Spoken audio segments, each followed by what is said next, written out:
सरकार दोबारा सत्ता में आते ही इस वक्त फुल एक्शन में है। गृहमंत्री बनने के बाद अमित शाह भी पूरे फॉर्म में है। कश्मीर में आर्टिकल 370 और 33A को खत्म करने की सुगबुगाहट तो है ही, लेकिन सूत्रों के हवाले से खबर यह है कि केंद्र जम्मू कश्मीर में परिसीमन भी करा सकता है। अमित शाह ने जम्मू कश्मीर के राज्यपाल सत्यपाल मलिक से बैठक कर इसका ब्लूप्रिंट भी तैयार किया है। बीजेपी चाहती है कि परिसीमन जल्द हो, लेकिन विपक्षी पार्टियां इसका विरोध कर रही हैं। चुनाव से पहले जम्मू कश्मीर में विपक्षी पार्टियां इसका विरोध कर रही हैं। चुनाव से पहले जम्मू कश्मीर में परिसीमन पर लगी रोक हटाने की दिशा में बीजेपी आगे बढ़ सकती है। अब सवाल उठता है कि कश्मीर का सियासी नक्शा बदलने से फायदा किसे होगा? क्या चुनाव से पहले डिलिमिटेशन हो जाएगा? इसी मुद्दे पर बहस करेंगे। और साथ ही बड़ा सवाल यह होगा कि गृहमंत्री बनने के बाद जिस तरीके से तेजी देखी जा रही है अमित शाह के काम में, तो सवाल यह भी उठ रहा है कि क्या जिस कश्मीर नीति की बात वो कर रहे थे, जिस आर्टिकल 370 की बात उन्होंने अपनी रैलियों में लगातार की, क्या अब उसके लिए शाह का प्लान कश्मीर तैयार है? इस पर होगी बड़ी बहस। तमाम मेहमान हमारे साथ मौजूद रहेंगे, लेकिन पहले रिपोर्ट।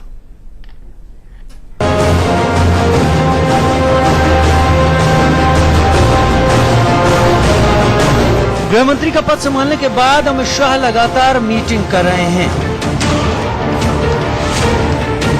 उन्होंने जम्मू कश्मीर के मुद्दे पर अधिकारियों और सुरक्षा एजेंसियों से बात की और खबर आई कि केंद्र सरकार जम्मू कश्मीर में एक बार फिर नए सिरे से परिसीमन करवा सकती है। घाटी में 2002 से परिसीमन पर रोक लगी हुई थी, लेकिन अब अमित शाह इस फैसले को पलट सकते हैं। मंगलवार की मीटिंग के बाद अमित शाह ने कई केंद्रीय मंत्रियों से बातचीत की और जम्मू कश्मीर के राज्यपाल सत्यपाल मलिक से भी फोन पे बात की। जो अंदर से खबरें निकलकर सामने आई हैं, उसके मुताबिक अगर जम्मू कश्मीर में नया परिसीमन लागू होता है तो SC और ST की कुछ सीटें और रोक हटने का मतलब है जम्मू और कश्मीर क्षेत्र की विधानसभा सीटों में बदलाव होगा। जम्मू क्षेत्र की मांग के मुताबिक अगर परिसीमन हुआ तो आने वाले समय में उसके हिस्से में विधानसभा की ज्यादा सीटें आ सकती हैं। आपको बता दें कि अब तक जम्मू कश्मीर विधानसभा में कश्मीर क्षेत्र का दबदबा रहा है। मैं तो यही कह रहा हूं कि इंसाफ कीजिए। किसी के साथ नाजायज होती है वो गलत है, चाहे वो जम्मू हो, चाहे लद्दाख हो, चाहे कश्मीर हो, सभी एक ही क्राइटेरिया बनाइए। मुझे लगता है इसमें कोई परेशानी वाली बात नहीं है। अगर हम ये मांग करते हैं कि इंसाफ किया जाए बराबर उस पे आबादी और क्षेत्र के हिसाब से सीटों की चयन। सीटें बढ़ाना है जम्मू? नहीं, ऐसा नहीं है। इंसाफ दिलाना है, ये हमारा सोच है। मगर विपक्ष कैसे मानेगा?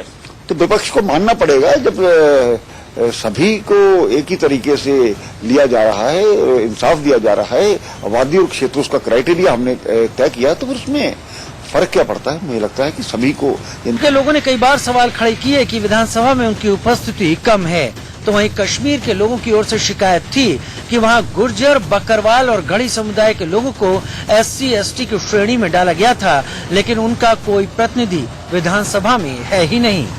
पिटीशन कमीशन कॉन्स्टिट्यूट किया जाना चाहिए और इसके लिए हमने कोर्ट का दरवाजा भी खटखटाया कई बार और असेंबली के अंदर अक्सर पैंथर्स पार्टी की ये पूरे पुरजोर तरीके से ही मांग रहती थी कि डिलिमिटेशन कमीशन कॉन्स्टिट्यूट किया जाना चाहिए। और अगर government of India Amit Shah ji constitute करते हैं, गृह मंत्रालय इसको कॉन्स्टिट्यूट करता है, तो हम समझेंगे कि अगर ये कमीशन पूरा सही ईमानदारी से काम करता है तो हम समझेंगे कि 70 वर्षों के बाद जम्मू के लोगों को उनका पॉलिटिकल जो राइट्स बनते थे, उनकी जो राजनीतिक हिस्सेदारी इस रियासत में बनती थी, मुझे लगता है अगर ईमानदारी से काम होगा तो जम्मू के लोगों को। कश्मीर का मौजूदा सियासी नक्शा, जम्मू कश्मीर में विधानसभा की कुल 87 सीटें हैं, जिनमें जम्मू क्षेत्र में 46, कश्मीर में 37 और लद्दाख में 4 विधानसभा सीटें हैं।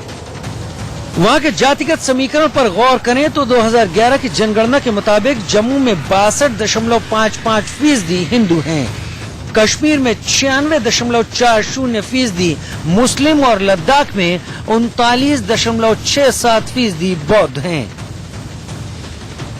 यहाँ ये जानना भी जरूरी है कि जम्मू कश्मीर में परिसीमन को लेकर अब तक क्या क्या हुआ। आपको बता दें कि इससे पहले राज्य में परिसीमन को लेकर 1995 में एक कमीशन का गठन किया गया था। तब रिटायर्ड जस्टिस के गुप्ता की कमेटी ने रिपोर्ट दी थी कि राज्य में हर 10 वर्ष के बाद परिसीमन होना चाहिए, जिसके हिसाब से 2005 में परिसीमन होना था। लेकिन 2002 में फारूक अब्दुल्ला की सरकार ने राज्य में किसी भी तरीके के परिसीमन पर 2026 तक के लिए रोक लगा दी थी। हालांकि जम्मू कश्मीर के पीपल एक्ट 1957 में सेक्शन 47 पार्ट 3 के तहत परिसीमन किया जा सकता है। डिलिमिटेशन के 3 चीजें होती हैं कि इंक्रीज ऑफ सीट को बढ़ाना और उसके एडजस्टमेंट ऑफ बाउंड्रीज के कोई एरिया इधर दूसरी कॉन्स्टिट्यूंसी में लगाना और तीसरा जो रिजर्व सीट्स है उनको रोटेट करना। और हमारा भी ये मुद्दा रहा कि डिलिमिटेशन एक ज़ाब्ते के तहत होनी चाहिए। आप अगर करेंगे तो अच्छी बात है, लेकिन वो एक सेट नॉर्म्स और क्राइटेरिया के तहत होगी। डिलिमिटेशन कमीशन बैठेगा, कमीशन जो है वो फ्रेमवर्क जो नॉर्म्स और क्राइटेरिया होता है हदबंदी का, डिलिमिटेशन का, वो उस पर काम करेगा। खबर की खबर है कि अगर जम्मू कश्मीर में परिसीमन हुआ तो विधानसभा में जम्मू रीजन की भागीदारी बढ़ेगी और कश्मीर रीजन में SC/ST के लिए कुछ विधानसभा सीटें आरक्षित हो सकती हैं।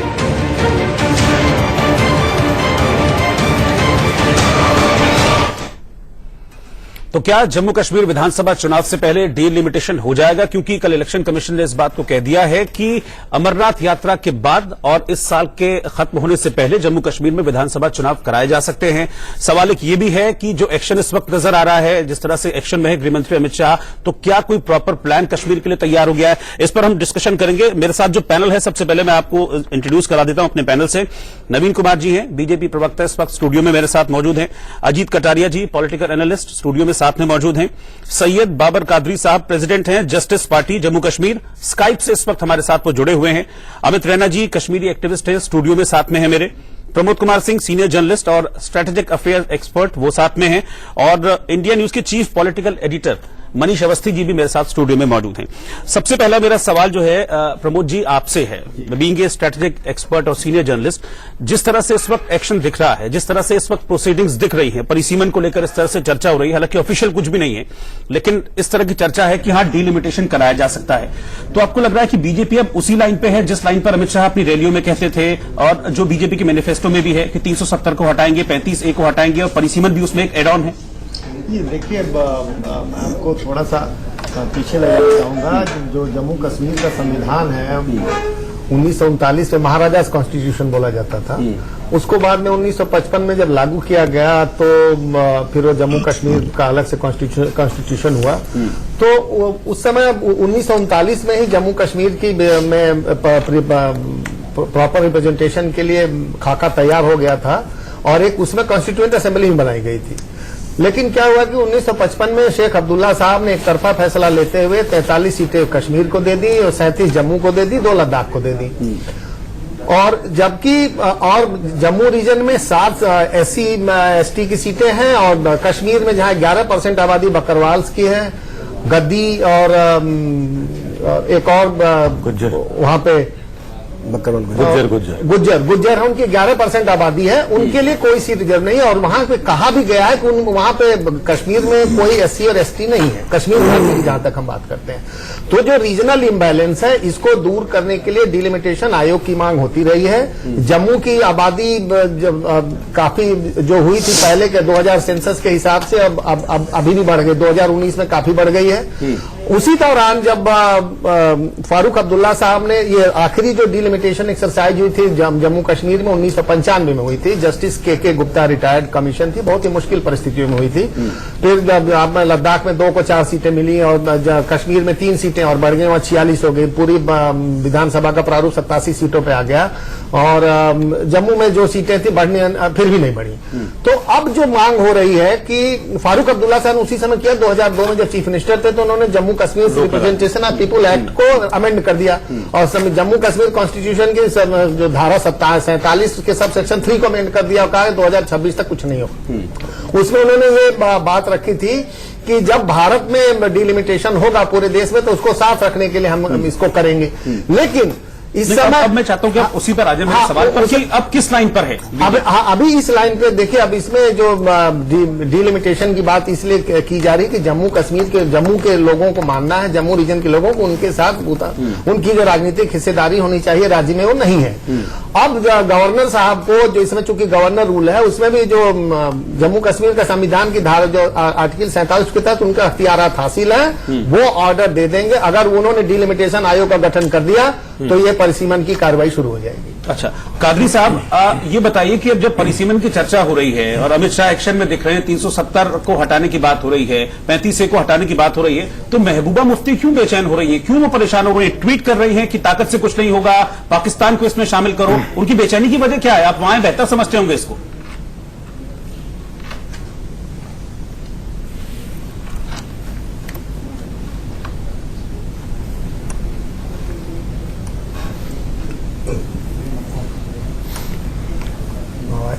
कादरी साहब, आप तक आवाज आ रही है मेरी? हाँ, आवाज आ रही है। दोबारा सवाल दोहरा दीजिए उनको। सवाल पहुंच गया आप तक मेरा? नहीं, सवाल नहीं आया।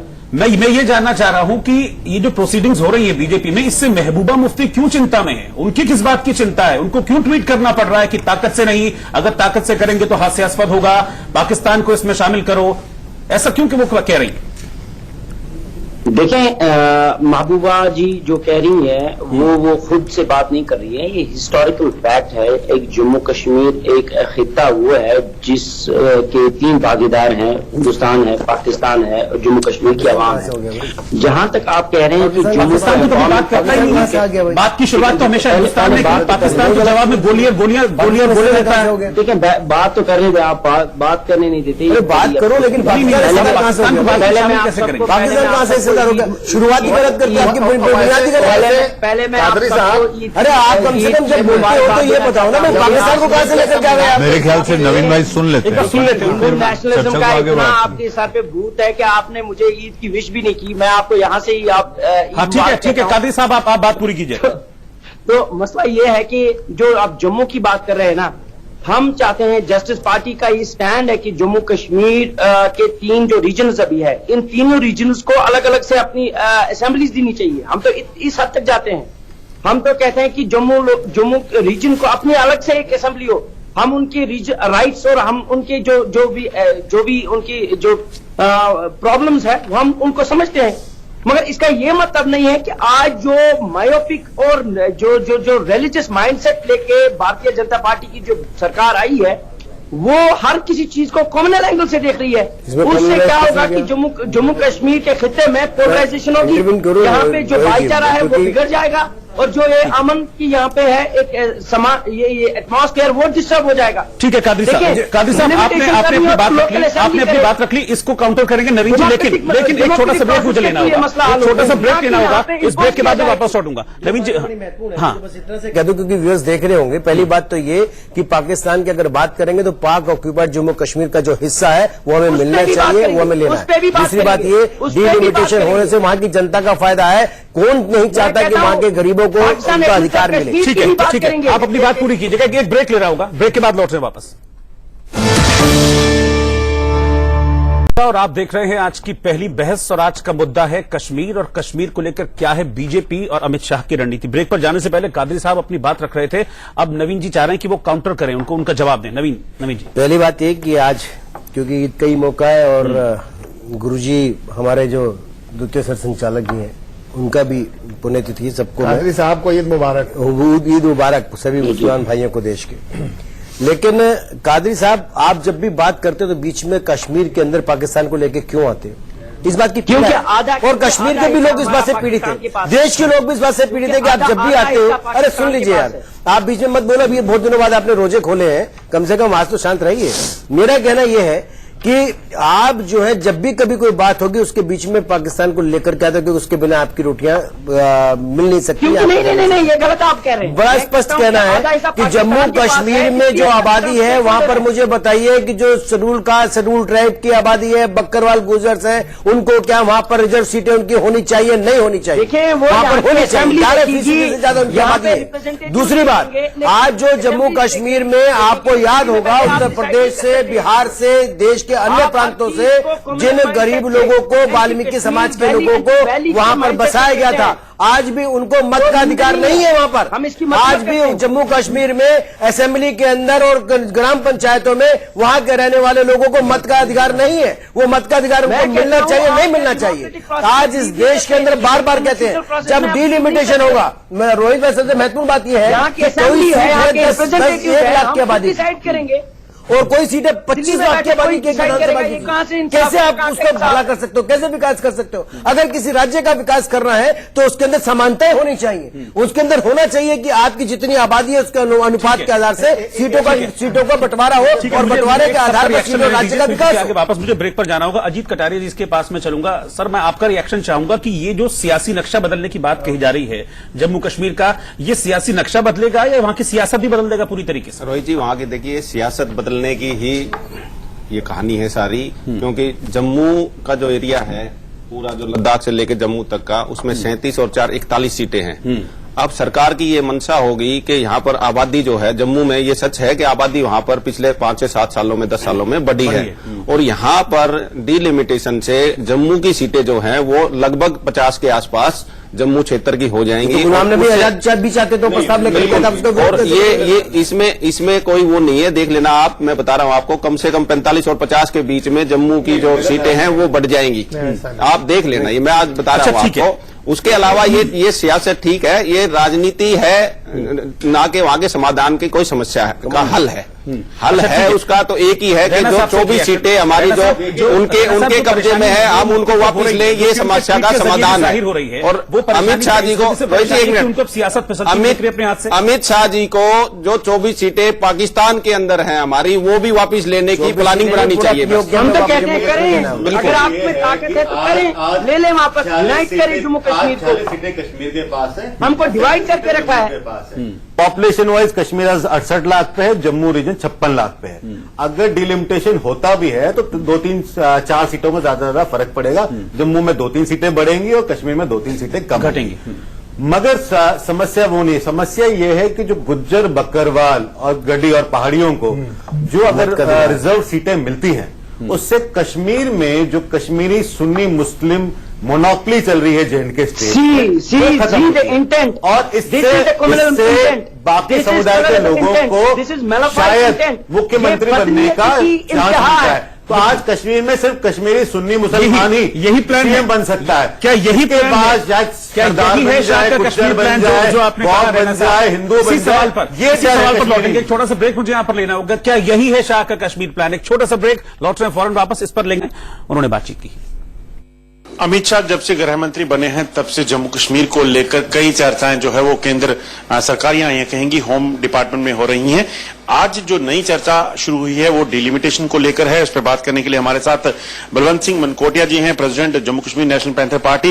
मनकोटिया जी, आप भी बड़े लंबे से मांग करते रहे कि डिलिमिटेशन होनी चाहिए, और गृह मंत्री बनने के बाद कहीं ना कहीं जो अमित शाह हैं उनका भी जो चर्चा जो शुरू हुई आज वो इसी चीज को लेकर हुई है। कैसे इसे देखते हैं और क्या लगता है डिलिमिटेशन कितनी जरूरी है? देखिए, पैंथर्स पार्टी का मैनिफेस्टो रहा है, हर इलेक्शन में मैनिफेस्टो रहा है कि डिलिमिटेशन कमीशन कॉन्स्टिट्यूट किया जाना चाहिए, और इसके लिए हमने कोर्ट का दरवाजा भी खटखटाया कई बार, और असेंबली के अंदर अक्सर पैंथर्स पार्टी की ये पूरे पुरजोर तरीके से ये मांग रहती थी कि डिलिमिटेशन कमीशन कॉन्स्टिट्यूट किया जाना चाहिए। और अगर government of India, Amit Shah ji constitute करते हैं, गृह मंत्रालय इसको कॉन्स्टिट्यूट करता है, तो हम समझेंगे कि अगर ये कमीशन पूरा सही ईमानदारी से काम करता है तो हम समझेंगे कि 70 वर्षों के बाद जम्मू के लोगों को उनका पॉलिटिकल जो राइट्स बनते थे, उनकी जो राजनीतिक हिस्सेदारी इस रियासत में बनती थी, मुझे लगता है अगर ईमानदारी से काम होगा तो जम्मू के लोगों को उनकी हिस्सेदारी मिलेगी। साथ ही साथ मैं ये कहना चाहूंगा कि इस डिलिमिटेशन में जो सबसे खामी ये थी कि जो वाजपेयी साहब की सरकार में जब नेशनल कॉन्फ्रेंस उसका हिस्सा थी, उन्होंने यहाँ पे जब 2026 तक जो फ्रीज किया नई सीट्स बढ़ाने का असेंबली का, उसमें उन्होंने वो पार्ट भी फ्रीज कर दिया जिसमें रोटेशन करने का पार्ट था कि जो रिजर्व सीट हैं उनको ओपन किया जाना, उनको रोटेट किया जाना। जबकि देश का कानून कहता है कि कोई भी रिजर्व सीट को आप 2 टर्म से ज्यादा उसको फ्रीज नहीं रख सकते हो, उसको आप रोक के नहीं रख सकते हो। जबकि यहाँ 30 वर्षों से जम्मू के अंदर, क्योंकि कश्मीर में रिजर्वेशन तो है नहीं, वहां कुछ ऐसी पॉपुलेशन तो है नहीं, तो जम्मू के अंदर है, तो जम्मू में पिछले 30 वर्षों से जो सीट्स रिजर्व हैं और रिजर्व पड़ी हैं और जो कि कानून की पूरे तरीके से धज्जियां उड़ाई गई यहाँ, तो हम समझेंगे कि डिलिमिटेशन कमीशन कॉन्स्टिट्यूट होने से उन लोगों को भी राहत मिलेगी और जम्मू के उन लोगों को राहत मिलेगी जो पिछले कई वर्षों से इंतजार कर रहे हैं कि हमारी सीट ओपन होगी और फलां सीट रिजर्व होगी, तो डेफिनेटली उन लोगों को फायदा। तो चलिए एक बार वापस चर्चा की शुरुआत करते हैं। मनीष जी के पास इस वक्त चलेंगे। मनीष जी, अभी तक जो बातचीत हुई है, जैसा कि रैना साहब भी कह रहे थे, तो क्या आपको लग रहा है कि प्लान कुछ इस तरीके से है कश्मीर नीति को लेकर कि केंद्र में तो अपनी सरकार है ही, लेकिन अगर डीलिमिटेशन के बाद कुछ ऐसी परिस्थितियां बने कि 2/3 बहुमत जम्मू कश्मीर की विधानसभा में भी आ जाए और एक हिंदू मुख्यमंत्री, जिसकी बात बीजेपी लगातार बहुत पहले से करती आ रही है, अगर ऐसी परिस्थिति बने तो फिर 370 हो या 35A हो, बहुत सारी चीजें उनको अप्लाई करने में वहां पर बहुत आसानी हो जाएगी, चीजें बहुत आसान हो जाएंगी J&K में। देखिए रोहित, मुझे ऐसा लगता है कि हम इस सुबह की पहली बहस को न केवल गृह मंत्री अमित शाह की बैठक कश्मीर को लेकर जो हुई उसको केवल परिसीमन तक सीमित रखें, बल्कि इसका होलिस्टिक व्यू देखें। मुझे ऐसा लगता है कि जो बैठक हुई तमाम बड़े अधिकारियों के साथ, सत्यपाल मलिक के साथ, आप देखिए कि वहां पर विधानसभा चुनाव होने हैं, उसको लेकर इनकी प्राथमिकता सबसे पहले जो ये है कि कश्मीर में एक लोकतांत्रिक व्यवस्था बहाल हो और उसके साथ साथ संघ की विचारधारा जो अखंड भारत की है, जो सपना लेकर आगे बढ़े थे, इस बार स्पष्ट बहुमत वाली सरकार है और उसका मोर्चा बुलंद करना इस बार गृह मंत्री अमित शाह ये सोचकर आगे बढ़ रहे हैं। और जहां तक ये शक्ति की बात करेंगे तो आप ये समझिए इन पर आरोप लगेगा कि ये दमनकारी हो गए। और अमरनाथ यात्रा ये सबसे बड़ी उनके लिए चुनौती है, जिसको लेकर तमाम बंदोबस्तों पर उन्होंने चर्चा की और इसके साथ साथ परिसीमन पर एक राय बनाने की कोशिश कैसे हो, इस पर एक कोशिश के तहत चर्चा हुई थी उनकी सत्यपाल मलिक के साथ। ये सूत्रों के हवाले से खबर है, सत्यपाल मलिक अगर चाहें तो वो एक अध्यादेश ला सकते हैं और वो 6 महीने के अंदर संसद से उसको मंजूरी मिल जाए। मेरे ख्याल से ये पैनल के सारे सदस्य इस बात को मानेंगे कि ऐसा किया जा सकता है। लेकिन अभी जो सबसे सामने जरूरी है वो ये कि वहां पर कैसे लोकतंत्र बहाल हो और उसके साथ साथ अमरनाथ यात्रा के तुरंत बाद बाबा बर्फानी की जैसे ही यात्रा खत्म हो उसके बाद विधानसभा चुनाव कराने लायक स्थिति है क्या, इन सारी बातों के मद्देनजर चर्चा हुई है और प्रेजेंटेशन हुआ है। अब आगे क्या होगा, चूंकि बीजेपी का प्लान चप्पा चप्पा कश्मीर पर भारत का जो अंग है पीओके में 24 सीटें, वो 24 सीटें भी जम्मू कश्मीर की 111 सीटें जो हैं उसके तहत देखी जा रही हैं। और ये सारी बातों के मद्देनजर एक अखंड भारत का नक्शा वहां पर वो लेकर आए, ये उनकी सोच है। बिल्कुल, लेकिन इस पर जैसा कि आपने भी कहा कि अभी सिर्फ इस बात की चर्चाएं हैं, अभी सिर्फ सूत्र इस तरह से ऑफिशियल कुछ भी नहीं है, लेकिन इस पर जिस तरह से विपक्ष रिएक्ट कर रहा है उस पर मैं एक सवाल लेकर जाना चाहूंगा कादरी साहब के पास। कादरी साहब, जिस तरीके से महबूबा मुफ्ती इस पर रिएक्ट कर रही हैं, क्या उनको अपनी सियासी जमीन खिसकती हुई नजर आ रही है, या फिर जिस तरह से भी हाल फिलहाल में मसरत आलम है, आसिया अंद्राबी है, उन पर जिस तरह से कार्रवाई हुई है अलगाववादियों पर, क्या अब खुद को सेफ जोन में लेना चाह रही है? उनको भी डर सता रहा है कि आगे कहीं ऐसा ना हो जाए? ये उनकी सियासी जमीन बची कहाँ है पीडीपी की, तो वैसे ही साफ हो गई है। वहां की जनता ने उनको उखाड़ के फेंक दिया, तो मतलब ही नहीं था। ठीक है, उसका जवाब उनको देने दीजिए। जवाब उन्हीं को देना है। लोकसभा में साहब, विधानसभा में साहब, कोई मतलब ही नहीं है। पीडीपी एनसी जो लोग वहां पे विघटन की राजनीति करते हैं, जम्मू कश्मीर की जनता भी उनको बाहर कर देगी, उनकी कोई आवश्यकता। ठीक है कादरी साहब, आप जवाब दीजिए। जो भी यहाँ पे सियासी कारकुन है, हम चाहते हैं कि यहाँ पे अमन हो, हम चाहते हैं यहाँ पे खून खराबा बंद हो। मगर जिस तरीके से भारत की सरकार यहाँ पे इम्पोज कर रही है चीजों को एक पर्टिकुलर रिलीजियस माइंडसेट से, यहाँ पे हालात खराब हो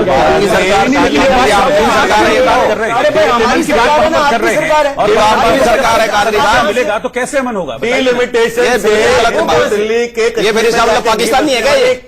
ये कौन सा माइंडसेट है? डिलिमिटेशन तो जो आज देश की बात, ये अपने आप को पाकिस्तानी मान लेगा। रोहित जी, इनसे ये पूछिए क्या ये पाकिस्तानी मान लेगा अपने आप? आप लोगों को अब लगता है कि कश्मीरी सुन्नी मुसलमान का राज्य खत्म ना हो जाए? अरे आज पाक दिन है, कम से कम आज सच तो बोलिए। आप देश की बात करेंगे, हम तो उनकी बात नहीं करेंगे। इनसे पूछना क्या ये पाकिस्तानी है क्या कादरी जी? क्यों खुद को अलग समझते हैं कादरी साहब? आज इस पाक दिन के मौके पर आप नापाक इरादे क्यों बता रहे हैं? कादरी साहब, आप पाकिस्तानी हो गया, पहले ये जवाब तो दे दो। शिमला में भी स्पेशल स्टेटस है, आप उसके पीछे नहीं है, आप खाली जम्मू कश्मीर के पीछे हैं और पर्टिकुलरली वैली के पीछे हैं। आप वैली के यहाँ पे वोट्स को डिवाइड करना चाहते हैं। अरे लेकिन वैली के अंदर सीटों का डिलिमिटेशन होना चाहिए, नहीं होना चाहिए? वैली के अंदर समाज के सभी प्रतिनिधित्व को राजनीतिक क्षेत्र में भागीदारी मिलनी चाहिए, नहीं मिलनी चाहिए? आप इसके पक्ष में है नहीं? बाबर कादरी, आप अपनी राय रख दीजिए ना कादरी साहब इस पर, आप अपनी राय रख पक्ष में है ना? बाबर किस बात की डिसाइड करेंगे? बाबर कादरी, अरे आप डिसाइड कर रहे थे, समस्या क्यों हुई? वो डिसाइड अगर आप डिसाइड कर रहे थे तो समस्या क्यों हुई? बहुत स्पष्ट कह रहे हैं कि आपने कश्मीर के हर बासिंदे को राजनीतिक भागीदारी मिलनी चाहिए, इसके पक्ष में है। बाबर कादरी, ये डर 1990 से पहले होता तो मैं समझता, क्योंकि हिंदू बसता था कश्मीरवादी में। आज तो आपने 100% कश्मीर हिंदुओं को निकाल दिया। आप तो पूरा 100% मुस्लिम स्टेट है वो। आप कौन सी रिलीजियस डोमिनेंस आ जाएगी डिलिमिटेशन से? एक हिंदू नहीं बचा वहां तो। हिंदू तो ये डर धर्म का नहीं है, ये डर कश्मीरी स्पीकिंग मुस्लिम पॉपुलेशन का है कि हमारा स्टेट में जो दबदबा है वो चैलेंज पे आ गया है। एक मिनट कादरी साहब, आपकी चिंता क्या है ये बताइए ना। उनकी चिंता क्या है कादरी साहब, आपकी चिंता क्या, आपका कंसर्न क्या है ये बताइए ना। माइंडसेट है, आप कंसर्न बताइए अपना, और थोड़ा आराम से। कंसर्न क्या है आपका? मेरा कंसर्न ये है कि जम्मू कश्मीर एक प्लूरिस्ट स्टेट है, इसको आप मजहब ज़दा न करें। कहां से कोई ना तो प्लूरिस्ट स्टेट है, ना ही मजहब से जुड़ा हुआ एक राज्य है, मजहबी राज्य है। आपका जो जम्मू कश्मीर रहने वाले सभी धर्मों के लोग तो किस बात का डर है सर? आप इस्लाम के नाम पे स्पेशल स्टेटस मांग रहे हो और आप कह रहे हैं प्लूरिस्ट स्टेट है। ये काम कौन सा प्लूरिज्म है? मेरा पहले मेरा नहीं चलता भाई साहब, बर्बाद करके रखा है। गड़िया बकरा नहीं तो कश्मीर की सत्ता हमेशा अब्दुल्ला और मुफ्तियों के हाथ में रहे। उनको भी तो अभी आपको समझ नहीं आ रहा है। आप क्या चाहते हैं कि हमेशा जो कश्मीर की जम्मू कश्मीर की सत्ता है वो अब्दुल्ला और मुफ्तियों के हाथ में है बस हमेशा? आप ये चाहते हैं? यही पागलपन किया था उस वक्त की पॉलिटिकल एलिट ने। आप ये बताइए ना, आप ये चाहते हैं? आप पुष्ट वॉल कर रहे हो, आप एक खतरनाक और गंभीर सूरत हाल में जा रहे हो। सर हम लड़ नहीं रहे हैं। अरे क्यों? हम लोग मुझे अच्छा एक डिबेट कर रहे हैं। आपका जवाब डिलिमिटेशन से कश्मीर के मुसलमानों का, जम्मू कश्मीर के मुसलमानों का क्या नुकसान होता है, कृपया समझाएं हमें। आप क्या रिकंसिलिएशन और टॉलरेंस की ओर ले जाएं? आप जो मजहब करके, अरे मजहब कहाँ से डिलिमिटेशन में आ गया? डिलिमिटेशन होता है क्या? पढ़ के आइए, आप तो वकील हैं, आप वकील हैं, कम से कम पढ़ के ही डिलिमिटेशन मजहब को हथियार मत बनाइए आप कादरी साहब, मजहब को हथियार मत बनाइए अपना। तो कोई लेना देना नहीं है डिलिमिटेशन के साथ। लोकल असेंबली करेगी। हमारा ये मुद्दा है, हम चाहते हैं जम्मू कश्मीर की जो तीनों रीजन्स है, लद्दाख है, जम्मू है और वैली है, इनको इक्वल शेयर दिया जाए। हमारा जस्टिस पार्टी का ये स्टैंड है। वही हो रहा है ना डिलिमिटेशन, और डिलिमिटेशन से वही हो रहा है। और बाकी क्या हो रही है सर? कितना बड़ा दिल है। हम तो चाहते हैं कि सब रीजन्स को अपनी अपनी असेंबलीज दी जाए, रीजनल असेंबली दी जाए। असेंबली दीजिए, क्या करें? कश्मीर के 3 जम्मू कश्मीर के 3 हिस्से करना चाहते हो? अरे कश्मीर के अंदर जितना खर्चा हो रहा है वो केंद्र सरकार कर रही है। कश्मीर के डेवलपमेंट के ऊपर, कश्मीर के विकास के ऊपर, कश्मीर के लोगों के कश्मीरियत को बचाने के लिए। लेकिन आप जैसे लोग वो हैं जो कश्मीरियत के दुश्मन है, कश्मीर के दुश्मन है, कश्मीर के अवाम के दुश्मन है। अगर जम्मू कश्मीर में डिलिमिटेशन होगा, अगर जम्मू कश्मीर का परिसीमन होगा क्षेत्रों का, तो वहां का विकास होगा। उसके अंदर जम्मू कश्मीर में रहने वाले मुसलमान भाई हमारे जो है, उनके अंदर सीटों के अंदर कमी नहीं आने वाली है। उनकी सीटें अनुपात के अनुसार से बांटी जाएगी, तो विकास होना चाहिए। इसमें आपको आपत्ति का है?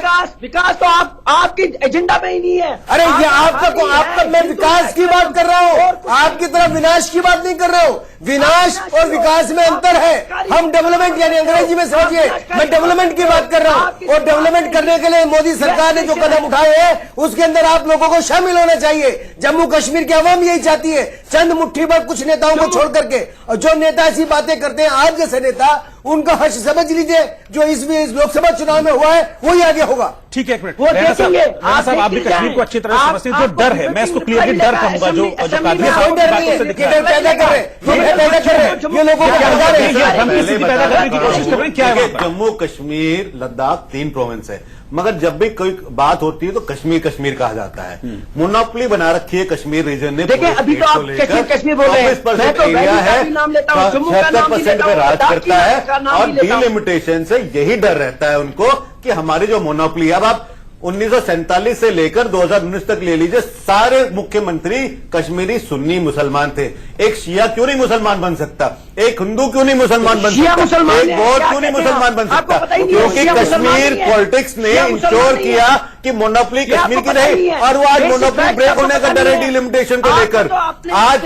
और इस कारण से बाबर कादरी, पीडीपी सब बौखलाई हुई है, क्योंकि उनकी उनकी जो सियासत चलती है, सियासत से जो धंधा चलता है, कंट्रोल चलता है इकोनॉमी पे, सब खतरे में आता है। तो ये कारण है, और कोई कारण है ही नहीं तो क्यों नहीं देंगे आपको डर है कार्रवाई का किसी तरीके के कि अमित शाह गृहमंत्री बन गए तो अब एक्शन जो हो रहा है उस चीज का डर है क्या? जैसे अभी अलगाववादी नेताओं पर कार्रवाई हो रही है, क्या उस बात का डर है क्या? नहीं, वो टेरर फंडिंग करे थे इसलिए कार्रवाई हो रही है। देश को तोड़ने वालों को रेड कारपेट थोड़ी देंगे, कांग्रेस की सरकार थोड़ी है। आपको आवाज मिल रही है मेरी? नहीं। आप मुझे बताएं कि आपने प्रज्ञा ठाकुर को ऐसे पार्लियामेंट में लिया, वो दहशतगर्द है। आपने प्रज्ञा ठाकुर को पहली बात, प्रज्ञा ठाकुर कोई आतंकवादी नहीं है। प्रज्ञा ठाकुर के ऊपर जिस प्रकार से कांग्रेस ने भगवा आतंकवाद का नैरेटिव पैदा किया था, उसकी सजा उसको मिली, देश की जनता ने चुन करके भेजा है। मेरा ये कहना है, ये बीजेपी है लोग टेरर फंडिंग में जो आतंकवादियों को फंडिंग करते हैं, जो आतंकवादियों को सपोर्ट करते हैं, जो देश विरोधियों के समर्थन में खड़े होते हैं, जो पाकिस्तानी आतंकवादियों को जलाने में शामिल होते हैं, उनको क्या कहना चाहिए? क्या वो देशभक्त हो सकते हैं? क्या वो कश्मीर के हिमायती हो सकते हैं? वो कश्मीर के कश्मीरियत के सबके नेशनलिज्म की बुनियाद पे आपने बाबर कादरी अकबर लोग कश्मीरी को बचाने के लिए अगर कोई सही तरीके से काम कर रहा है तो वो मोदी सरकार करने से पहले नहीं हुआ। ये आपने गंद मचा रखी है पार्लियामेंट की और हिंदुस्तान की पॉलिटिक्स की। हिंदुस्तान का ही हिस्सा है कश्मीर, आपके किसी कई और इसलिए हिंदुस्तान के हिस्से में हिंदुस्तान की सरकार को उसके भले में काम करने का पूरा अधिकार है। किस माइंडसेट से हैं जो खुद को अलग समझते हैं? आपको पता नहीं आप क्या माइंडसेट है और वही पाकिस्तान की भाषा पाकिस्तान में आके बोलिए, वो लोगों को समझने की कोशिश करते हैं।